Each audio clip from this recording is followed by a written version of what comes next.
Hello, everyone. Welcome to the Daily Reader podcast, where we read from a daily reader or a devotional, and we learn tools and principles, including but not limited to prayer, meditation, and breath work to help us to stay more present and to live better lives.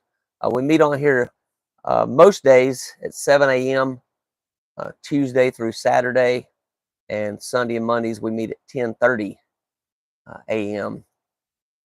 Eastern Standard Time. If you're new here, be sure to subscribe to this channel for future updates. So how is everybody this morning? Bright and early.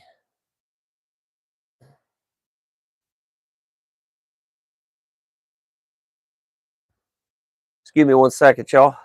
Got a little bit of a lighting issue I'm going to resolve real quick.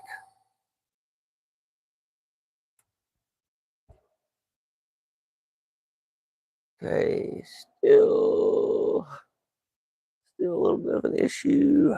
A little bit more here. Yeah, I have a bunk bed actually in here. It's a queen size. I got two queen size beds here in my camper that I live in. And you just seen one of them come down right here behind me, lower it down to fix the light issue. I normally do that before I get on here, but I forgot to do it this morning. So up and rolling, just slow going. So, all right, y'all. So we're gonna go ahead and let's get rolling here. Go ahead and find a stopping point. If you're driving down the road, if you're working, if you can get a break for about 10 minutes or so. And I'll give you a minute or so to get there.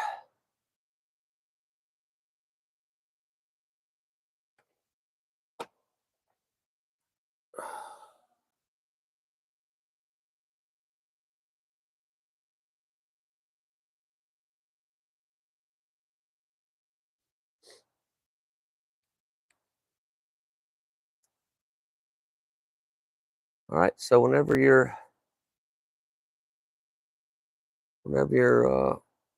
in a safe place, if you're comfortable doing so, go ahead and close your eyes.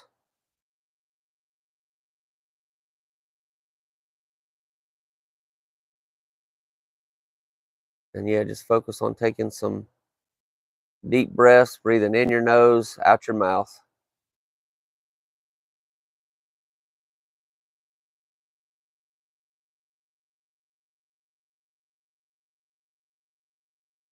The goal with meditation or relaxation, I use the terms interchangeably now. You can say either one, meditation, relaxation.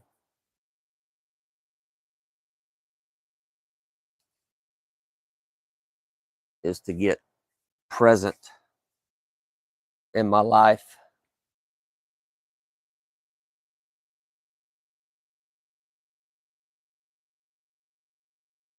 A lot of times,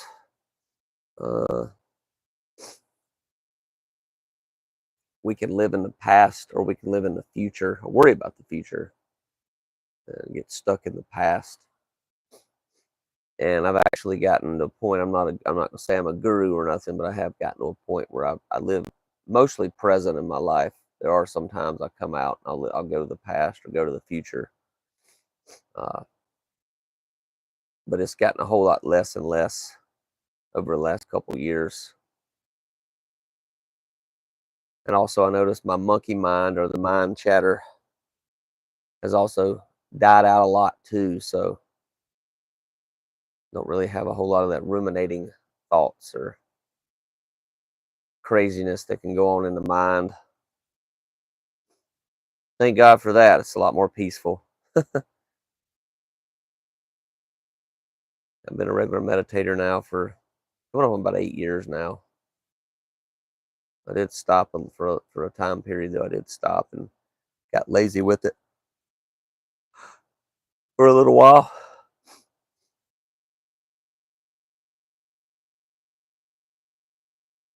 Still made good progress, though. Even by being present in our lives, we don't have to close our eyes to meditate either. We can keep them open to meditate, just live life, and life can be a meditation, as one of my friends say.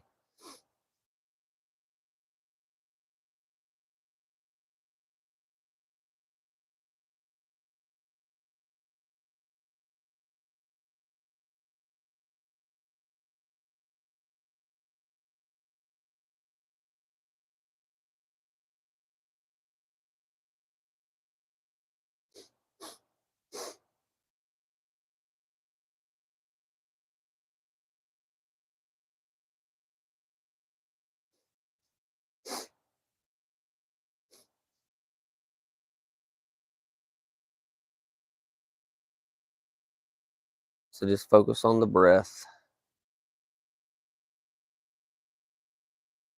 Your attention flows to the future or the past. Just bring it back to the breath.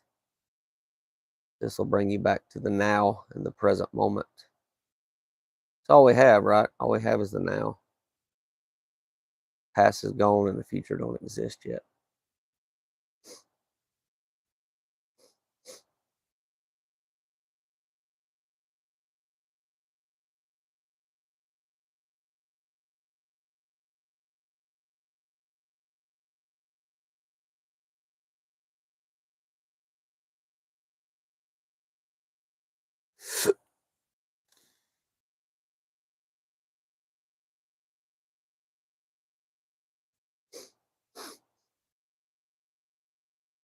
Okay, go ahead and take one more breath. Breathe in really deep on this one.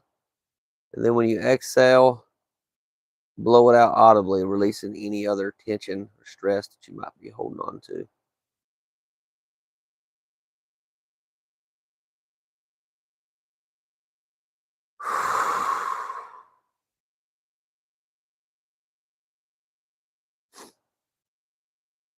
And we're going to go ahead and do the serenity prayer. We'll do the short version today.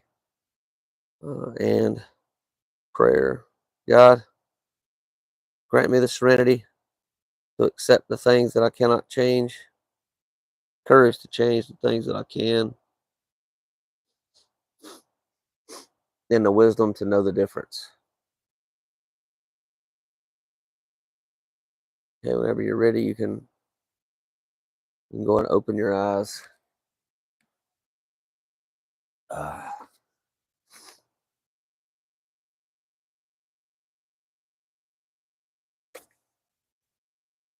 Okay. Step 6 says we're entirely ready to have God remove all of these defects of character.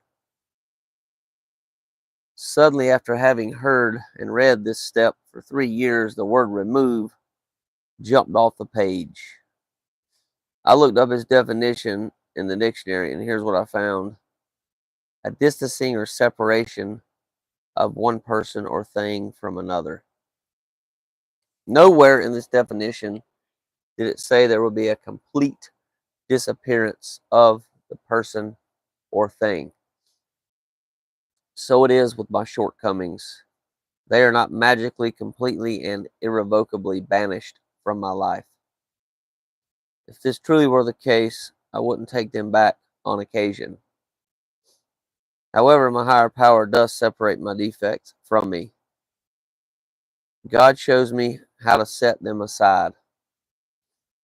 The concrete action of setting them aside becomes apparent as I work the program on a daily basis. I now examine situations and determine my contribution to them. I remind myself, if I can make different choices in my words and actions and become willing to enact them, I remind myself I can make different choices in my words and actions and become willing to enact them. Then I let it begin with me by making amends for my part. If I'm willing to do these things and others, I can keep some spiritual distance between myself and my character defects. Thought for the day: although God does not completely eradicate my defects, I am provided with Al-Anon tools to maintain my separation from them. I expected to just say, okay, God, take over, and they'd be gone overnight. It didn't quite work out that way. As for the book's 12 Steps and 12 Traditions for Alateen, page 15.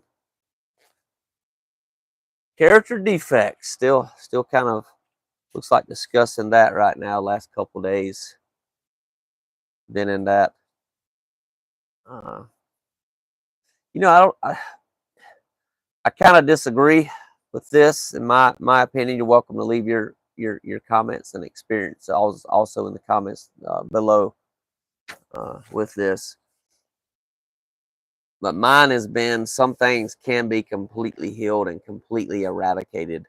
It depends on what it is. I think maybe it depends on each person as well, the kind of work that each person is doing. But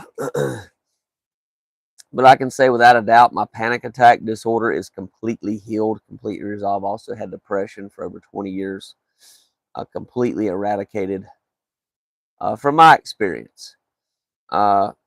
Now, I will say that there are, agreeing with the book, there are moments, I mean, maybe a couple days a year that I might feel down, right? But to me, that's my definition anyway, is that's completely eradicated. Just because I have a doom and gloom day maybe once every year, twice a year maybe, doesn't mean it hasn't been. But I could be wrong about that, right? Always willing to admit that I could be wrong.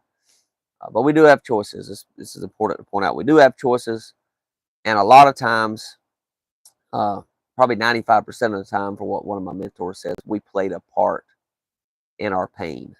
We had something to do with it, so to speak. So yeah, it's a really good reading, y'all. Hope y'all, I actually trust y'all got something good out of this, because yeah, it's really good. It opens up the awareness of choices, and when we know we have choices, then we can make different choices, or the same choices sometimes if we choose to, right? We can continue to, we're in pain, we can continue to make choices to stay in that pain, or we can make choices to get out of that pain, or minimize that pain, get away from the pain, or whatever we decide to do, right? It's a choice. So typically it's choices we make, though, that a lot of times cause us pain, cause us suffering in our lives, and we don't see it. But once we can have that awareness, we can see it and say, oh wait, you know what, I probably don't need to go to this place and be around this person, because that person influences me to do things that I don't want, that I don't normally do, that I don't want to do, or don't want to keep doing, right? That I'm trying to stop. So whether that be drugs, alcohol, it doesn't really matter. It can be anything, right? It can be shopping, hanging out with somebody that just shops all the time, and you're like, well, I shop too much, I'm trying to stop shopping. Then probably want to minimize, maybe consider minimizing your time around that person, or not spending as much time around them. Yeah, because it can influence you. I didn't fall for peer pressure growing up a whole lot during school, like do this drug, do this whatever, drink. Not to say I didn't drink, but I never really got on any drugs growing up, thank God. I remember a lot of people tried to push me to do peer pressure, but for some reason it's real strong mentally not to do that. It's the way I was raised too. So I hope everybody goes out there, make it a great day. This is a choice, right? Make it a great day. A lot of times I say have a great day, but I'm going to change that, I think, in my tone. Just make it a great day. Yeah, do it. It's up to you, right? Nobody else going to come save you. Nobody else going to come make you have a great day. You just need to do it. So y'all take care. God bless. Look forward to seeing y'all bright and early tomorrow, same time. And as always, peace and love, y'all.